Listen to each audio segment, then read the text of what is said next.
আসসালামু আলাইকুম। আশা করি সবাই ভালো আছেন। ইনডেক্স আলোচনায় যদি বলি তাহলে 22 পয়েন্টের মতো ইনডেক্স প্লাস করছে আজকে। এছাড়াও আমি আরেকটা বিষয়ে কথা বলবো, সেটা হচ্ছে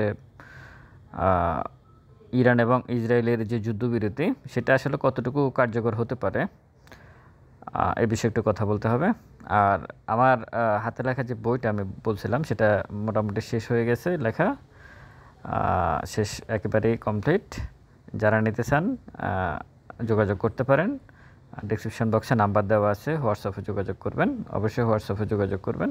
আর আপনারা যারা নিয়েছেন অলরেডি, আপনাদেরকে আমি তো হাতের লেখা কপি পাঠিয়েছি, পরবর্তীতে আপনাদেরকে পিডিএফ আকারে পাঠিয়ে দেওয়া হবে। তো ইন্ডেক্স আলোচনায় 372 কোটি টাকার লেনদেন, প্লাস হচ্ছে 22, অ্যাডভান্স 232টা, ডিক্লাইন 88, আনচেঞ্জ 71টা। দেখেন এটুকুর মধ্যে যদি আমি আলোচনা করি তাহলে অ্যাডভান্স হচ্ছে 232টা। এটা কতটুকু আসলে আপনার পোর্টফোলিও, এই 232টা শেয়ার অ্যাডভান্স, কিন্তু আপনার পোর্টফোলিও কতটুকু বাড়ছে এটা আপনারা একটু চিন্তা করে দেখেন। এটা টোটালি একটা ফলস ইন্ডেক্স ছিল, সেটা 1 মিনিট চার্টেই প্রমাণিত, সে বিষয়ে আমি আসতেছি পরে। টপে হচ্ছে IBP, YPL, Safko spinning, Alltex. Loser হচ্ছে জিপিএস ফাইন্যান্স, তারপর হচ্ছে ফার্স্ট ফাইন্যান্স, ফনেক্স ইন্স্যুরেন্স। এই ফাইন্যান্স সেক্টর নিয়ে আমি মনে হয় 2-3টা ভিডিও দিয়েছিলাম আগে, যে আসলে সরকার বাংলাদেশ ব্যাংক চাচ্ছে 15টা ফিন্যান্স সেক্টরের 15টা স্টককেই তারা পুঁজিবাজার তালিকাভুক্ত না, মানে ফিন্যান্সের 15টা কোম্পানিকে তারা ডেস্ট্রয় করে দেবে। এর মধ্যে কিছু কোম্পানি পুঁজিবাজারে লিস্টেড আছে। আর নতুন করে যারা আসলে ফিন্যান্স সেক্টরে শেয়ার কিনতে চাচ্ছেন বা আসবেন, ভুলেও জাঙ্ক স্টকে ঢুকবেন না প্লিজ, একেবারে নিঃস্ব হয়ে যেতে পারেন। 3-4টা স্টক ভালো আছে ফিন্যান্স সেক্টরের, শুধু এই স্টকগুলোই যদি আপনারা এন্ট্রি নিতে পারেন। কিন্তু কিছু জাঙ্ক স্টক আছে, বেশিরভাগই, কিছু না বেশিরভাগই জাঙ্ক, মানে খুবই দুর্বল স্টক। এগুলোতে আপনারা কোনোভাবে এন্ট্রি নেবেন না। যদি কোনোভাবে এগুলো যদি ওটিসিতে চলে যায় তাহলে আপনি শেষ।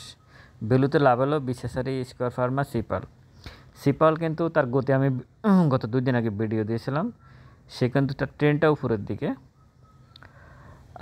এখানে ট্রেডিংয়ের জন্য ঠিক আছে, তো যারা ট্রেড করতে পছন্দ করেন তাদের জন্য সিপাল একটা ভালো স্টক হতে পারে।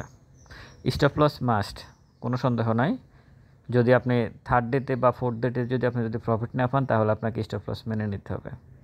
বলিয়ামে AB bank, first mutual fund, reliance one, Agni system, Lovello. ট্রেডে লাভেলো, বিশেষারি, সিপাল, মুন্নু সিরামিক্স। অনেকদিন পরে মুন্নু সিরামিক্স একটু নাড়াচাড়া দিল। ইন্ডেক্স পজিটিভ করে রাখছে 1.88, বিশেষারি 1.81, আর আইসিবি 1.37। আর ইন্ডেক্স নেগেটিভ করে রাখছে ব্র্যাক ব্যাংক 1.83, আল আরাফা ইসলামী ব্যাংক 0.33, পূবালী ব্যাংক 0.31, অলিম্পিক 0.28। এই হচ্ছে মোটামুটি আজকের ইন্ডেক্সের অবস্থান। এই সব কিছু মিলিয়ে যদি আমি 1 মিনিট চার্টটা আসি, তারপর আমি ইরান এবং ইসরায়েলের বিষয়টা আসবো, কারণ এর সাথে পুঁজিবাজারের সম্পর্ক আছে বিদায় আলোচনা করতে হচ্ছে। 1 মিনিট চার্ট অনুযায়ী দেখেন আপনারা, এই যে সবুজ একটা আপনারা বার দেখতেছেন, তার মানে এটা অ্যাডজাস্টমেন্টের বার। 2টা 20 মিনিটের এই বারটা তৈরি হয়েছে। এই অ্যাডজাস্টমেন্টটা কেন হয়, এটার কারণ কি সেটা আমি যদি বলি, সেটা হচ্ছে ট্রেডাররা সাধারণত সকালবেলা হাউস থেকে লোন নেয়, কেউ 10 লাখ, 20 লাখ, 1 লাখ, 2 লাখ, যে যার মতো করে নেয়। নেওয়ার পরে সে সারাদিন ট্রেড করার পরে দিন শেষে হয় সে ওই শেয়ার সেল করে দিয়ে দিতে হবে, না হয় অন্য কোনো শেয়ারকে তাকে সেল করে দিয়ে এটা অ্যাডজাস্ট করে নিতে হবে হাউসের সাথে। মানে এটা দৈনিক লেনদেন, মানে লোন দেয়, বিকেলে অ্যাডজাস্ট করেন, 2টা 20 মিনিটের আগে অ্যাডজাস্ট করে নেয়, অথবা তাকে ক্যাশ দিতে হবে। তো ক্যাশ দিলে তো আর এইভাবে শেয়ার যদি সেল না হয় তাহলে তার এইভাবে এই ভলিউমটা হওয়ার কথা না। যেহেতু ভলিউমটা হয়েছে, তার মানে সকালে লোন নিয়েছে, মানে অন্তত এখানে যে ভলিউমটা করছে সে হিসাবে অন্তত 30 থেকে 40 কোটি টাকা লোন নিয়েছে। এটা কি আপনাদের বিশ্বাস হয়? এই যে ভলিউমটা আপনারা দেখতেছেন, এখানে ভলিউম, এখানে ভলিউম, শেষ মুহূর্তের ভলিউম, এগুলো হচ্ছে সব অ্যাডজাস্টমেন্টের ভলিউম। এই বলি আমি অন্তত ধারণা আনুমানিক অন্তত যেহেতু 372 কোটি টাকা, অন্তত 40 থেকে 50 কোটি টাকা সকালবেলা লোন নিয়েছে, বিকেলবেলা অ্যাডজাস্ট করছে। এটা কোনো সুস্থ মানুষের পক্ষে বিশ্বাস করা সম্ভব হবে না। যেহেতু এটা আপনি বিশ্বাস করতেছেন না, তার মানে এটাই হচ্ছে ইনসাইডার ট্রেড। মানে এটা দেখানো হচ্ছে কিন্তু আসলে এটা হচ্ছে না। যেটা আসলে রিয়েল হচ্ছে না, যখন সেটা ফেকভাবে দেখানো হয়, সেটা হচ্ছে মানে এখানে অনেকগুলা আসলে 2 নম্বরই জিনিস কাজ করে। এটা একটা সুস্থ মানুষ, আমি মনে করি এই 250 কোটি 300 কোটি টাকার ট্রানজ্যাকশানে কেউ যদি সকালবেলা টাকা নিয়ে বিকেলবেলা অ্যাডজাস্ট করে, সে একটা মানসিক রোগী ছাড়া আর কিছু হতে পারে না। সরি টু সে একটা মানসিক রোগী। এই মুহূর্তে এটাকে কী বলে, যারা এই কাজগুলো করতেছে তারা মানসিক রোগী ছাড়া, তারাই মার্কেটকে ধ্বংস করার জন্য, যদি কেউ নিয়ে থাকে সে সবার শত্রু, আমার আপনার সবার শত্রু। কেউ যদি সকালবেলা টাকা নিয়ে বিকেলবেলা অ্যাডজাস্ট করে, সে প্রত্যেকটা ক্ষুদ্র বিনিয়োগকারীদের শত্রু। এদেরকে ঘৃণা ভরে প্রত্যাখ্যান করবেন। এটা কেউ নেয় না, আমি যতটুকু জানি এটা নিচ্ছে না। কারণ কেউ এখন এই কাজটা নর্মালি শেয়ার বাইসেল করে কিছু করতে পারতেছে না, সেখানে সকালবেলা টাকা নিয়ে প্রফিট করবে, তারপর আবার বিকেলবেলা অ্যাডজাস্ট করবে।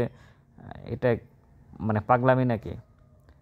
এইগুলাই রাশেদ মাকসুদ এই বিষয়গুলো দেখতেছে না। এটা আসলে সম্পূর্ণ গেম প্লেয়াররা, মার্কেট মেকাররা এখনও মার্কেট থেকে শেয়ার কালেকশন করার জন্য। আপনার গ্রাফসটা দেখেন, এটা কোনো আপ ট্রেন্ডের কোনো গ্রাফসই না, আপ ট্রেন্ডের এটা কোনো গ্রাফসই না। হ্যাঁ, দেখেন আপনারা প্রত্যেকটা প্রিভিয়াস মানে আগের রেসিস্ট্যান্স সবগুলো কিন্তু ডাউন ট্রেন্ডে। মার্কেট কিন্তু ডাউনে ছিল, যদিও আপনি 22 পয়েন্টের মতো ইন্ডেক্স প্লাস দেখতেছেন। 1 মিনিট চার্ট অনুযায়ী মার্কেট কিন্তু সারাক্ষণ ডাউন ট্রেন্ডে ছিল। এটা দেখে রাখছে আর কি। এই যে যেমন ধরেন আমেরিকা হামলা করছে ওই দিন যা হয়েছে, আজকে তো ইন্ডেক্স এখান পর্যন্ত গেছে। পোর্টফোলিওকে কিছু হয়েছে? কিছুই হয় না আপনার, কারো পোর্টফোলিও কিছু হয় না। এই ইন্ডেক্স এখান পর্যন্ত যেতে হবে, এরপর হয়তো পোর্টফোলিও কিছু একটা হতে পারে। দুঃখজনক, একেবারে দুঃখজনক। এবার যদি আমি আসি আসলে ইরান এবং আপনার ইসরায়েল যুদ্ধের বিষয়ে, এটা যুদ্ধবিরতি ঘোষণা করছে মার্কিন প্রেসিডেন্ট ডোনাল্ড ট্রাম্প। এরপরেও কিন্তু হামলা হয়েছে, এরপরেও কিন্তু ইরানেও হামলা হয়েছে, ইসরায়েলও হামলা হয়েছে এবং মার্কিন ঘাঁটিতেও হামলা হয়েছে এরপরেও। তো এখন সর্বশেষ যে বিষয়টা জানা গেল, বিভিন্ন চ্যানেল দেখে যেটা দেখলাম বুঝলাম, কয়েকটা চ্যানেলে আসছে যে ইরানের দিক থেকে যেটা বলা, ইসরায়েল কিছু বলে না কিন্তু এখনও। ইরান যেটা বলছে যে যদি আমাদের উপর হামলা না হয় তাহলে আমরা আর দ্বিতীয়বার হামলা করবে না। মোসাদ হচ্ছে ইসরায়েলের গোয়েন্দা সংস্থা, তাদের আরও 12 সদস্যকে তারা আটক করছে। তবে দিন শেষে আমি যেটা মনে হচ্ছে যে যুদ্ধবিরতিটা কার্যকর হবে, কিছুটা হলেও কার্যকর হবে। এটার অনেকগুলো ব্যাখ্যা আছে, মানে যুদ্ধটা যে খুব আর দীর্ঘস্থায়ী হবে না এটা মোটামুটি বোঝা যাচ্ছে। তবে ক্ষতিগ্রস্ত দুই পক্ষ হয়েছে। ইসরায়েলের এই বিষয়টা মানে একটা জিনিস প্রমাণিত হলো, ইসরায়েল নিজেকে সর্বসেরা ভাবছে মানে গাজার নিঃস্ব মানুষের উপর অত্যাচার করে। কিন্তু ইরানের সাথে যুদ্ধ করে একটা জিনিস প্রমাণিত হলো যে আমেরিকা ছাড়া ইসরায়েল আসলে নিঃসঙ্গ থাকতে হবে তাকে।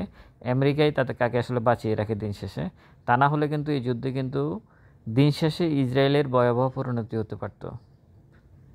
হ্যাঁ, ইরানের আকাশ প্রতিরক্ষা অনেক দুর্বল, কিন্তু ইরান যেভাবে মিসাইল এবং ক্ষেপণাস্ত্র মারতেছিল, ইসরায়েলে কিন্তু আপনারা জানেন, ইসরায়েলে কিন্তু কোনো মিডিয়া ঢুকতে পারে না, ইন্টারন্যাশনাল কোনো মিডিয়া ঢুকতে পারে না। তাদের টিভি চ্যানেলগুলো তারা কোনো ফুটেজ নিতে দিচ্ছে না, দেশের বাইরে ওই দেশে কাউকে ঢুকতে দিচ্ছে না।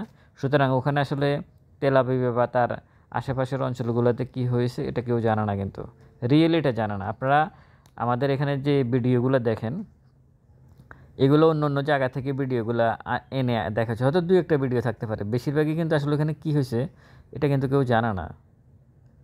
তো যাই হোক, এই যুদ্ধবিরতিটা কার্যকর হবে আমার এটা বিশ্বাস, কারণ এখানে ইরানও কিন্তু ক্ষতিগ্রস্ত হয়েছে, ইসরায়েলও যথেষ্ট ক্ষতিগ্রস্ত হয়েছে। সব কিছু মিলে আমেরিকাও বুঝতে পারতেছে যে ইরানের সাথে, যেহেতু ইরানের পররাষ্ট্রমন্ত্রী রাশিয়া গিয়ে কথা বলার পরেই কিন্তু গত রাতে আশেপাশে যতগুলো মার্কিন ঘাঁটি আছে সবগুলোতে হামলা করছে ইরান। তার মানে রাশিয়া ইরানের পক্ষে আছে। তো এই প্রেক্ষাপটে আমি যদি বলি যে সব কিছু মিলিয়ে এই যুদ্ধটা আসলে মনে হচ্ছে খুব সহসায় সমাপ্তি হবে যদি ইসরায়েল বেয়াদবি না করে,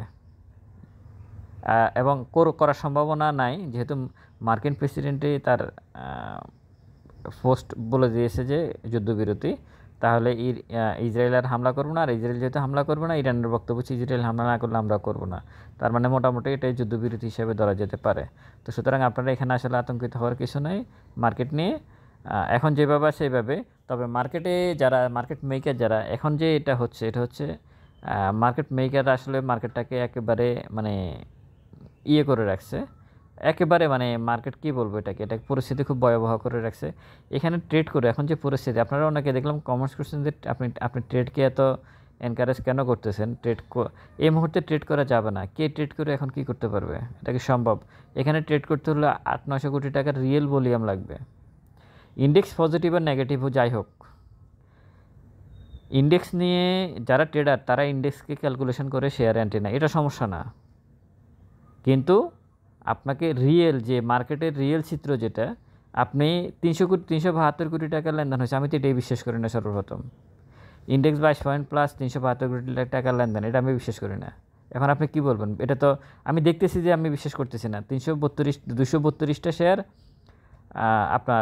আপনাদের মনে থাকার কথা কিছুদিন আগে 300 মনে হয় 200 মনে হয় 45 কোটি বা 60 কোটি টাকার লেনদেন হয়ে ইন্ডেক্স পজিটিভ থেকেও অনেকগুলো শেয়ারে ভালো, এটাকে কী বলে মানে টপ করছিল।